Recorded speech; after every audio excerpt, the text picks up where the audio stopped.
अस्सलाम वालेकुम नाज़रीन, वेलकम टू फैसला। आपका मैं हूं आपकी मेज़बान Asma Shirazi, National Press Club Islamabad से एक मरतबा फिर अपनी इस पुरजोश ऑडियंस के साथ हम आज कल की कॉन्टीन्यूटी में बात करेंगे। कल यहाँ पे बहुत जो यूथ थी हमारी, उसने बहुत अच्छे सवाल किए और उसमें एक सवाल ये था कि हम पे जो इल्ज़ाम लगाया जा रहा है कि डबल गेम कर रहे हैं, उनका उस नौजवान का ये सवाल था कि अगर हम डबल गेम कर रहे हैं और हमारे ऊपर ये इल्ज़ाम लगाया जा रहा है तो क्या हमने ये सोचा है कि अब हमारे साथ कौन सी गेम होने वाली है। ये बहुत ही सीरियस, बहुत संजीदा सवाल है जो पाकिस्तान का एक 20 साल का नौजवान कर रहा है। इसका मतलब ये है कि पाकिस्तान की आवाम बेवकूफ़ नहीं है। उनके सवालों के जवाब इन कैमरा सेशन में भी नहीं मिल सके और इन कैमरा ब्रीफिंग में भी नहीं मिल सके। पाकिस्तान के सियासतदान खामोश हैं और शायद अवाम को मुतमईन करने में नाकाम हो रहे हैं।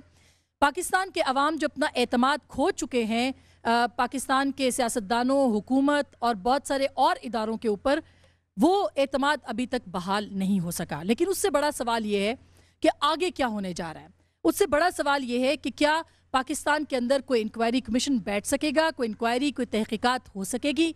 अगर हो सकेंगी तो टर्म ऑफ रेफरेंसेस क्या होंगी, और अगर हो सकेंगी तो उस कमेटी का, उस कमीशन का इख्तियार क्या होगा, और अगर हो सकेंगी तो उसके ऊपर अमल दरामद कितना होगा। हम ये भी सवाल पूछना चाहते हैं कि क्या पाकिस्तान को जो बाहर से, बैरूनी दुनिया से दबाव है, प्रेशर है, उसका मुकाबला करने के लिए हम कितने तैयार हैं। क्या हम अभी तक अपने गिरेबान में झांक रहे हैं, अपना एहतसाब करने की कोशिशों में हैं, और क्या खुदा न खास्ता अमेरिका का अगला मैदान जंग पाकिस्तान हो सकता है। इस तरह के चैलेंजेस पाकिस्तान को दरपेश हो सकते हैं। पाकिस्तान अमेरिका ताल्लुकात नाजुक मोड़ पे हैं। कल सेनेटर जॉन केरी पाकिस्तान आएंगे और पूछेंगे कि आप हमसे मिल रहे हैं या तलाक तलाक तलाक। ये वो सवाल है जो कि अमेरिका हमसे पूछने जा रहा है। फाइनली हमने क्या सोचा है। $850 बिलियन हम कोलिशन सपोर्ट फंड्स के नाम के ऊपर इमदाद ले रहे हैं जो कि पाकिस्तान की अफवाज को जाती है। पाकिस्तान का बजट अमेरिका के बगैर मदद के नहीं बन पाता। पाकिस्तान मुआशी तौर पर पूरी तरह से डिपेंडेंट है अमेरिका समेत मगरबी दुनिया के ऊपर। क्या हम उनको आंखें दिखा सकते हैं? अगर नहीं तो फिर हमारी पॉलिसी क्या होनी चाहिए। और एक और सवाल है कि क्या कौमी सलामती के इन तमाम मौज़ूआत के ऊपर पाकिस्तान की सियासी क़यादत अहलियत रखती है कि वो फौजी और दिफाई पॉलिसी भी बना सके। ये वो सवाल है जो हम उठाएंगे पाकिस्तान की आवाम के सामने, और बोलेगी आवाम क्योंकि ये मुकदमा है खुद पाकिस्तान का। बहुत मेहरबानी, हमें ज्वाइन कर रही हैं कराची से शर्मिला फारूकी साहिबा, जो कि बहुत मकबूल हैं और आप उनके तबसरे तज्ज़िये सुनते रहते हैं। सियासतदान भी हैं, मुशीर वज़ीर आला भी हैं सिंध की। बहुत शुक्रिया शर्मिला, आप प्रोग्राम में तशरीफ़ लाई हैं। हमें यहाँ इस्लामाबाद में ज्वाइन कर रही हैं नसीम ज़हरा साहिबा, जो कि किसी तारुफ़ की मोहताज नहीं, दुनिया TV के मकबूल तरीन प्रोग्राम की होस्ट हैं और आप इनके तबसरे और तज्ज़िये सुनते रहते हैं और जर्नलिस्ट एंकर हैं। उनके साथ हैं मुशाहिदुल्लाह खान साहब, जो कि सेनेटर हैं पाकिस्तान मुस्लिम लीग नवाज़ के और सीनियर कारकुन और रुकन भी हैं कौमी सेनेट के, इसलिए बहुत खुश आमदीद कि आप भी तशरीफ़ लाए हैं। Last but not least Saleem Safi साहब, तज्ज़िया निगार, कॉलम निगार और जिरगा प्रोग्राम के होस्ट, हमारे बहुत मोहतरम, बहुत शुक्रिया तशरीफ़ लाने का। मैं सबसे पहले, इससे पहले कि अवाम के पास जाएँ क्योंकि पब्लिक बोलेगी, नसीम मैं आपसे पूछना चाहती हूँ, क्या ये सारे सवाल जो कि मैंने उठाए हैं या अवाम ने उठाए हैं, इसके जवाब इस वक्त हमारे पास हैं? इंक्वायरी कमीशन बनना चाहिए, नहीं बनना चाहिए, तहकीकात का दायरा कार क्या होगा, इख्तियार किसका होगा, इख्तियार किसका होगा, ये वो सवाल है, इसके जवाब आपके पास हैं? देखिए, इंक्वायरी कमीशन का जहाँ तक ताल्लुक़ है, वो तो आपके पार्लियामेंट ने एक रेजोल्यूशन पास कर दी है मुत्तफ़िक़ा। उसके तो अब सवाल ये है कि उसके टर्म्स ऑफ रेफरेंस क्या होंगे, उसके मेंबरान क्या होंगे। मुशाहिदुल्लाह साहब आपके साथ बैठे हैं, हमारे साथ बैठे हैं, वो बताएंगे कि क्या सोचा है इनकी पार्टी ने, क्योंकि उन्होंने सबसे ज़्यादा इसको पुश किया है। और हुकूमत की तरफ से मेरा ख्याल है इनको मिलके ऐसे लोग जो अहल हों, जिनकी क्रेडिबिलिटी हो और जो कि सब्जेक्ट को समझें भी, और एक वक्त मुतय्यन होना चाहिए कि इंक्वायरी कमीशन जो है वो अपनी रिपोर्ट सामने दे। आसमा, मेरा ख्याल है इंक्वायरी कमीशन की जब हम बात करते हैं तो इसमें हम जहन में रखें कि मुल्क के अंदर किस तरीके से हमारी जो सिक्योरिटी की पॉलिसी, इंटेलिजेंस की पॉलिसी है, उस हवाले से भी सवाल उठेंगे, मई 2 के हवाले से सवाल उठेंगे। लेकिन इसकी एक और बहुत अहमियत है क्योंकि बैनुल अक़वामी सतह पर दुनिया हमें बहुत सी बातें कह रही है, लेकिन ये जो एक कमीशन आप बनाएंगे इंडिपेंडेंट, वो दुनिया के सामने हमारा जवाब ये है कि आपको हमें कहने की ज़रूरत नहीं, हम समझते हैं कि बहैसियत एक ज़िम्मेदार कौम के हमें ज़िम्मेदार तरीके से आगे चलना, तो हम अपना आप जो है हम खुद ही उसके रिव्यू कर रहे हैं। तो मेरा ख्याल है कि ये जो इंक्वायरी कमीशन है बहुत अहम है मुल्क के अंदर के हवाले से भी और बाहर के हवाले से भी। तहकीकात होनी चाहिए। सलीम साफ़ी साहब, आप बताइएगा कि ये तहकीकात अगर होंगी तो किस तरह से, और सवाल क्या है? जो नसीम ने बात की, दुनिया हमसे सवाल किस किस्म के पूछ रही है, और कल जॉन कैरी साहब आएंगे, वो भी कुछ सवाल लेके आ रहे हैं। वो सवाल क्या हो सकता है? आसमान, जहाँ तक पाक यूएस रिलेशन का ताल्लुक़ है तो मेरे ख़्याल में तो उस पर कुछ जौहरी उसमें नहीं आएगी। ये लव एंड हेट रिलेशन पहले भी थे और अब भी चलते रहेंगे। पिछले 2-2.5 सालों में थोड़ा सा उस गेम में जो हम एक दूसरे के साथ खेलते रहते हैं, पाकिस्तान का पलड़ा भारी हो गया था और इस वाक़े के बाद हम डिफेंसिव पे आ गए, वो ऑफेंसिव पे आ गए। लेकिन ये ताल्लुक़ दोनों की ज़रूरत भी है, मजबूरी भी है, तो ये इसी तरह मेरे ख़्याल में रहेगा। उसमें तो कोई मैं कलीदी तब्दीली मुझे आती हुई नज़र नहीं आ रही।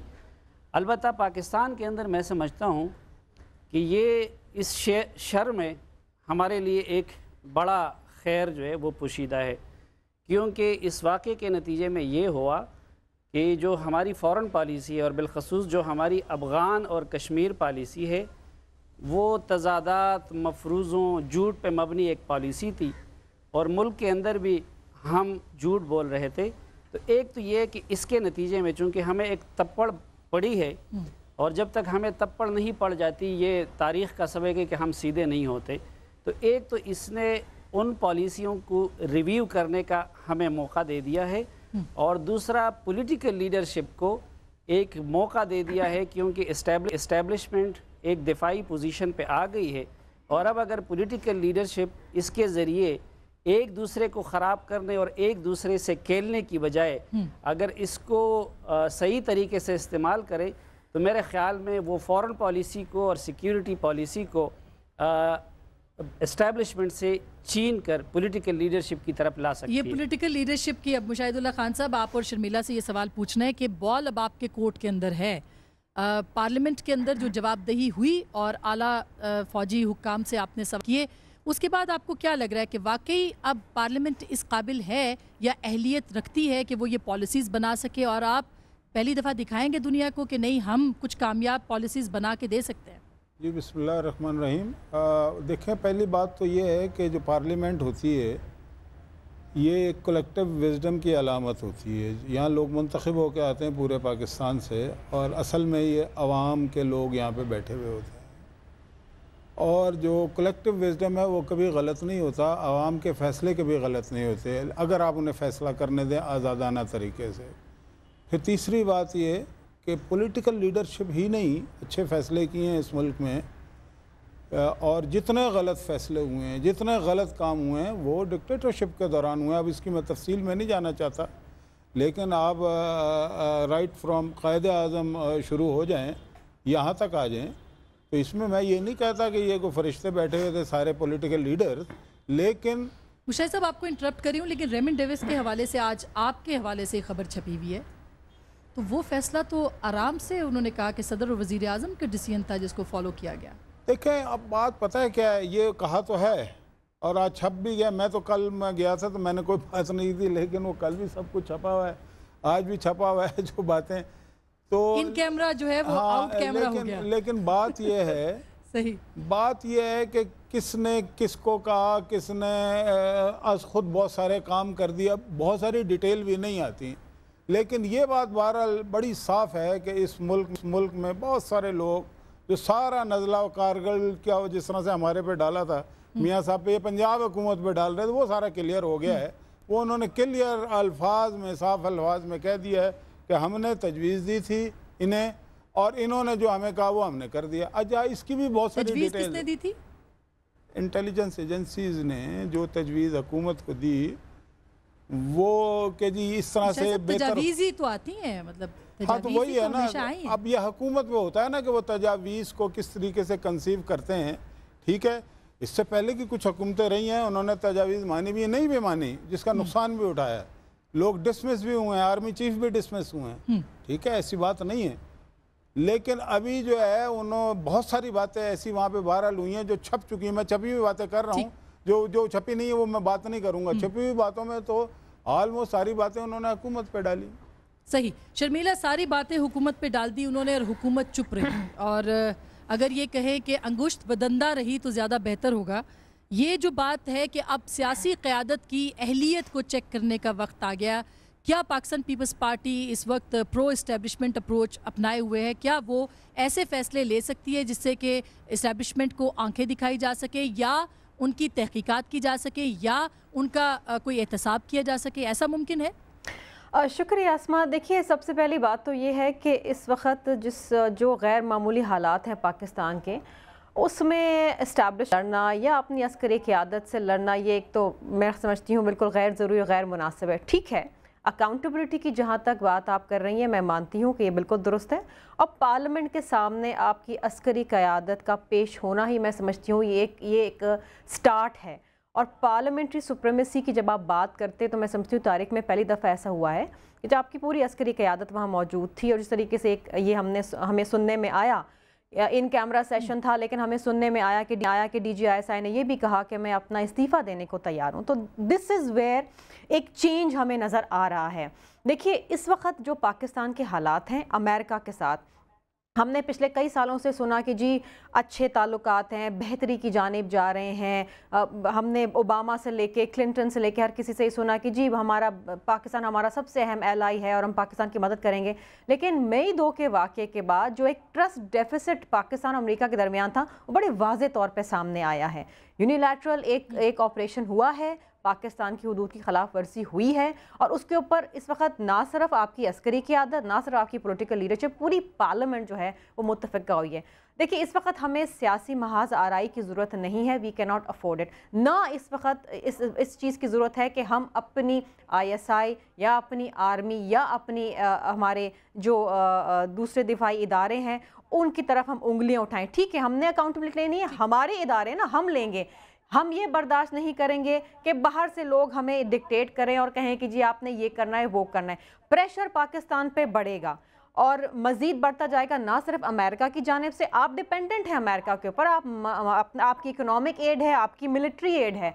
बड़ी अच्छी बात है, करारदाद मुत्तफ़िक़ा तौर पे पास हुई है कि जी ड्रोन अटैक्स आइंदा हुए तो नेटो सप्लाईज आप बंद कर देंगे। ये भी कहा कि हमने सुनने में आया कि हम उसको स्ट्राइक डाउन भी कर सकते हैं, डिप्टी एयर चीफ ने ये कहा। ये इनका हमारा सेशन है, लेकिन सारी बातें बाहर आ रही हैं। क्या सही है क्या गलत है ये हमें नहीं पता, लेकिन क्या आप इसके लिए तैयार हैं कि आप एक ड्रोन अटैक को स्ट्राइक डाउन करेंगे तो उसके बाद फिर अमेरिका कितने जहाज़ भेजेगा और आपके साथ क्या होगा? ये तमाम चीज़ें देखें, प्रैक्टिकल अप्रोच रखनी चाहिए। अभी मुशाहिदुल्लाह साहब ने बात की कि जी रेमंड डेविस का मामला सदर और वज़ीर आज़म की वजह से जो है वो उनके ऑर्डर्स थे। देखिए, ये तो इनका एक मौक़िफ़ है जो इनके नाम से अखबारात में छपा है। अब ये इन कैमरा सेशन में थे, अंदर ओट थे। दूसरी चीज़ ये है कि अदालत ने रेमंड डेविस को छोड़ा, किसी सदर या किसी वज़ीर आज़म के एक्सप्लिसिट डायरेक्टिव्स की ज़रूरत नहीं थी उसको छोड़ने के लिए, लेकिन फिर भी मैं कहती हूँ ये चीज़ें भी आप छोड़ दें। अब वक्त आ गया है कि हम साथ मिलकर बैठें, ये छोड़ दें, पॉलिटिकल बिकरिंग छोड़ दें, सियासी महाजराई छोड़ दें, पॉलिटिकल पॉइंट स्कोरिंग छोड़ दें। मुल्क की सालमियत का मामला है, मिल जाएं, इकट्ठे हो जाएं, आगे चलें। अपने इदारे हैं, हम उनका एहतसाब कर सकते हैं, हम उनके साथ मिलकर लाएमल तय कर सकते हैं। बहुत बेहतर शर्मिला, बिल्कुल हमें हमारे अपने इदारे सीम ने बात की, उन्होंने यही कहा कि हम किसी और को ये इजाज़त नहीं देंगे, लेकिन हमें अपना एहतसाब करना ज़रूरी है। एक छोटी सी ब्रेक ले रहे हैं, ब्रेक के बाद वापस आएंगे और अपनी आवाम से भी बात करेंगे कि वो क्या सोचते हैं, वो क्या समझते हैं, वो क्या कहते हैं और वो क्या पढ़ते और समझते हैं। ये सारे वो सवाल है जो कि उनसे करने और उनसे बात करनी है, लिहाजा फैसला आपका देखते रहिए और ब्रेक के बाद मिलते हैं।